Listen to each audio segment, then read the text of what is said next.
Welcome to Hollywood and Sip. Today's guest is Clint Carney, who is, I'm going to air quote because this is what your press release called you, a Gothic industrial powerhouse.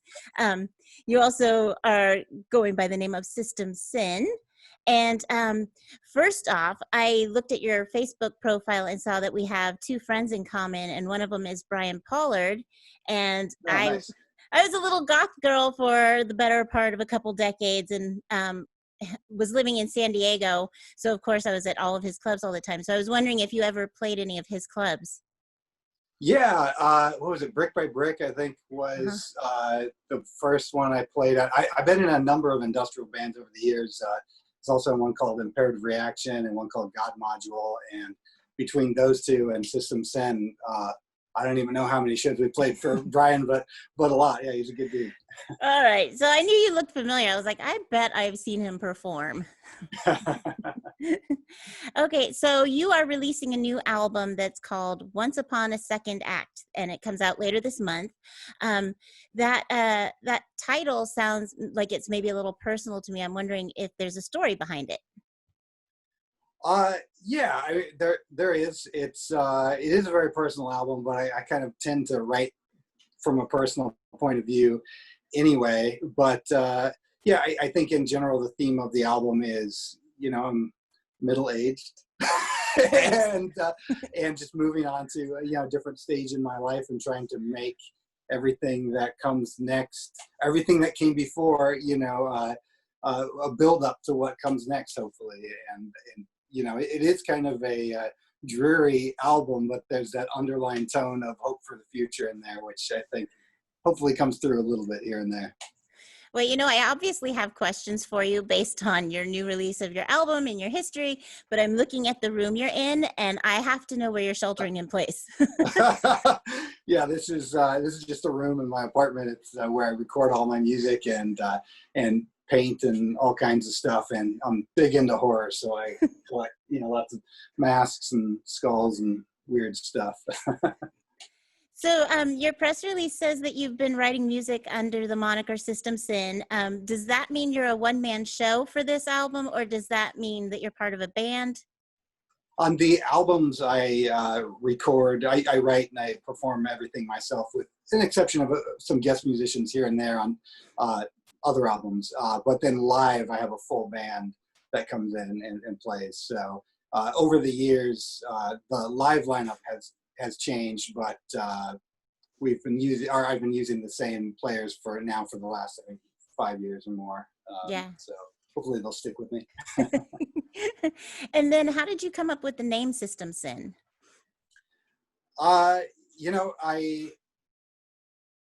At the time, I mean, the band's been around for over 20 years, and at the time, there was a comic book that had that a friend of mine had produced called System Shock, and I always liked the name of that. And the comic book kind of went out of production, but the name kind of stuck with me. And then I think that was the initial seed for where it came from. But I liked the idea of having kind of like much like the nervous system or the circulatory system, have this other theoretical kind of system that controls humans' tendency to sin, which, whatever you believe of that concept. But basically that it was an innate part of human nature to do these things that other people might consider wrong. And that was basically, that was teenage me's version of coming up with a band name, and it stuck.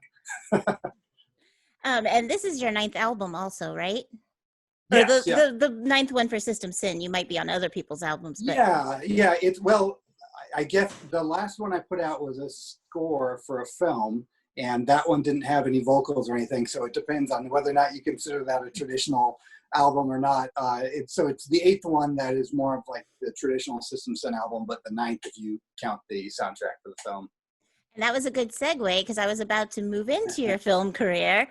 Somewhere around 2000, see, good job, 2007, you kind of switched focus and went into movies. And I noticed in your credits, it's a lot of props, which I think is really cool and probably explains a lot of what's behind you right now. Yeah.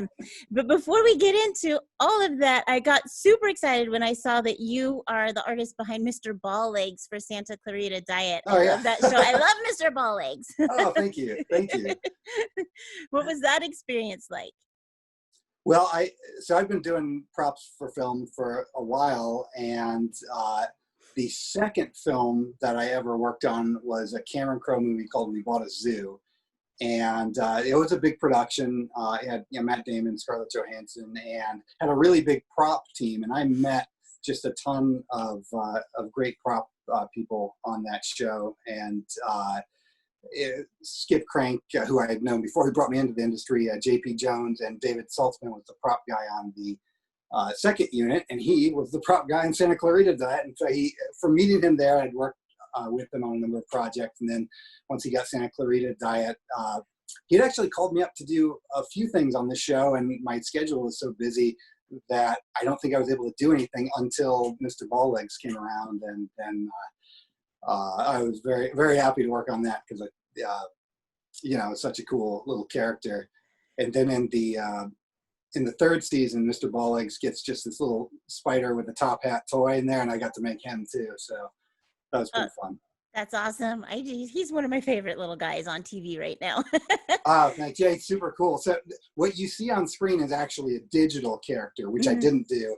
But what I sculpted the original, and then they scanned him in or modeled it from that, and then that's what you see on the show is the digital version. But I did make him bendable, so you could use him as a stop motion, but that's super time consuming. So I understand why they went digital. Of course, yeah. What sparked your interest in making props to begin with? Well, I at a young age, I was used to make my own films, in high school and so forth, and I really wanted to be a special effects makeup artist. So I would come up with these crazy gore gags and write a little stupid short film around just getting to do that gag on camera. So that was kind of my first introduction into engineering something that would have a function to be on film. But I kind of got sidetracked by my music and art career for a while, and then for a short period of time I was a tattoo artist. And one of my tattoo clients was Skip Crank, who I had mentioned before, who's also an artist. He did like this assemblage piece there and so forth. And he's a big prop dude, and he asked me to do a painting for Scream 4, just for something that was in the background. And I did that for him, and then he brought me into We Bought a Zoo, and he kept bringing me on. Other people that I met on different productions kept bringing me on, and it kind of snowballed. So I fell into doing props, I guess is the short answer. I didn't seek out to do it. It just kind of found me, and I liked it. So I kept going with it for a while. Do you have any favorite projects that you worked on? Oh, man. A lot. I did a film directed by David Fincher called Gone Girl. And in that, Ben Affleck gets like a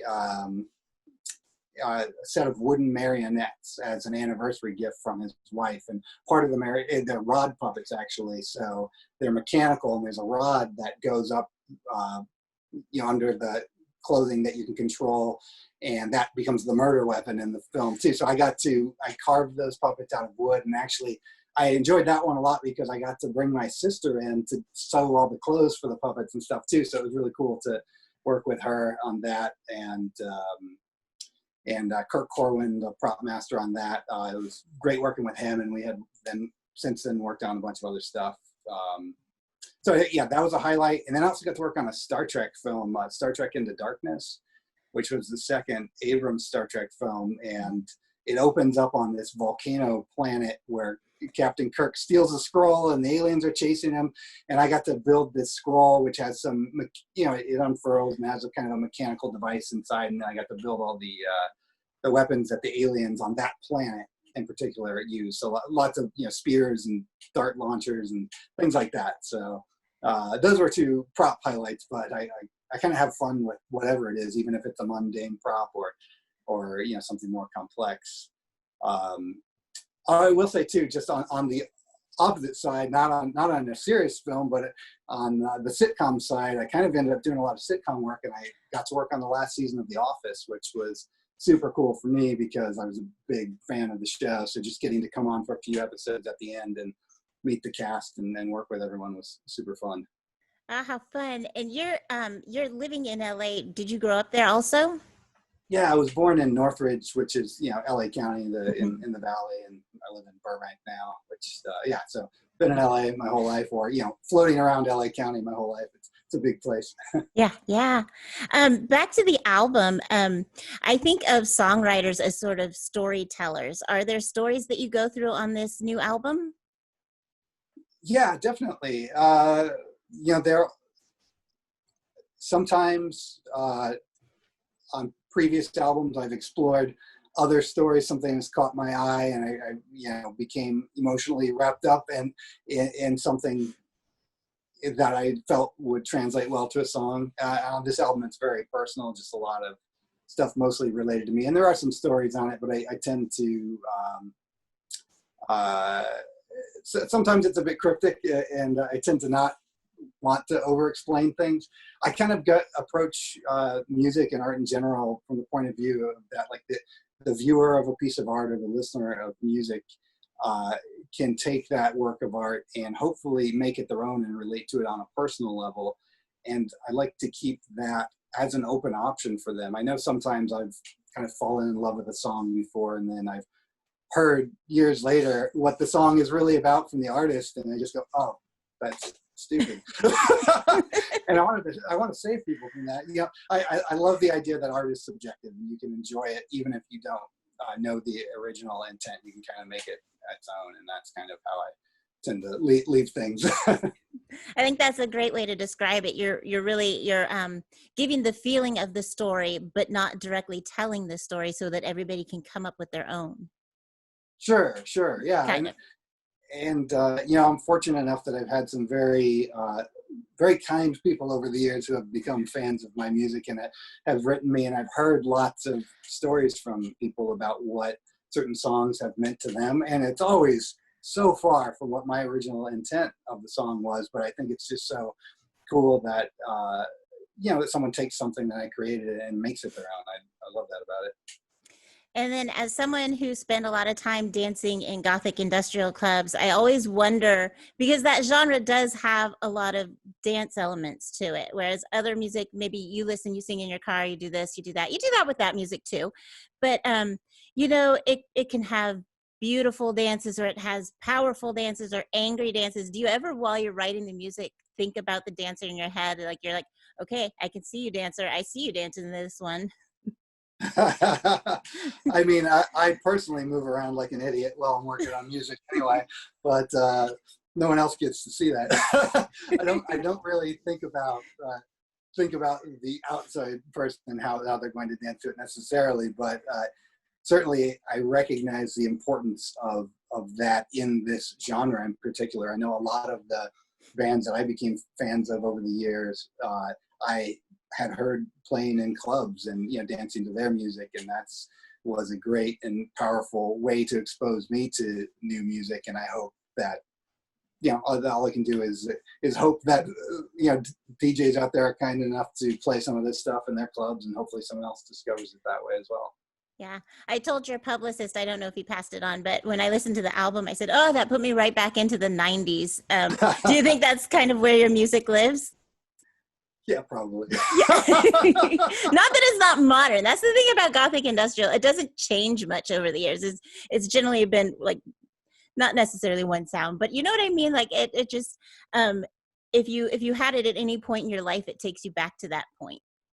Sure. Yeah, I mean, you can definitely see the roots of the genre in other bands. Every band that kind of exists within that genre. Yeah.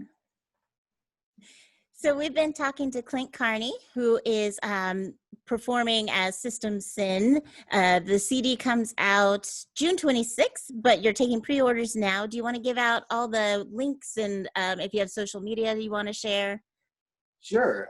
Thanks. Yeah, the CD is available for pre-order at systemsyn.com, and that's SYSTEMSYN, because I had to be difficult and spell it Of weird. course. So systemsyn.com, you can order the CD. We also have, actually, I'm going to grab something real quick. We've got a special deluxe edition, which also comes with this pretty awesome sculpture of the mechanical heart that's featured on the cover of the album. This was sculpted by Jim Bonner, who's just an amazing sculptor, based on a painting by Mike Haffenden. And I've been in love with this painting of Mike's for years, and I actually have it tattooed on my chest. And then the imagery felt so appropriate for the album, and he was kind enough to give me permission to commission Jim Bonner to sculpt it. And now we're offering it to people if they want to own it. So. Awesome. So bonus. Did you give the website? Yes, you did. Oh, you yes, gave the website. And then are you on social media? Yeah, in social media, if you just look for System Syn, it's, Facebook, it's a System Syn, Instagram.com/System Syn, Twitter.com/System Syn. Well, thank you so much for chatting with us today. You were super fun to talk to. Thanks so much for having me, and thanks for listening to the album. Okay, bye. Bye.